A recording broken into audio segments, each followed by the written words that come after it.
The low cable squat with straight bar is a squat alternative that can be used for beginners or those with lower back issues who are looking to avoid adding weight onto their spine. Unfortunately, the movement pattern of this setup is not optimal for overloading the legs since the resistance path of the weight moves more horizontally rather than lining up with the up and down vertical movement of the squat. Based on this, if you're healthy and capable, I recommend sticking to barbell squats and dumbbell squats since the path of resistance and movement are both vertical. Here's how to do it correctly. Adjust the pulley to a low setting with a straight bar attached. While facing the cable machine, bend over and grasp the straight bar with an overhand grip.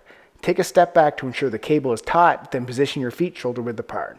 Stand upright with your chest lifted, shoulders back, and core engaged. Under control, begin the squat by pushing your hips back and bending your knees as if you're about to sit on a chair. Keep your weight balanced over your heels and your knees tracking in line and over your toes.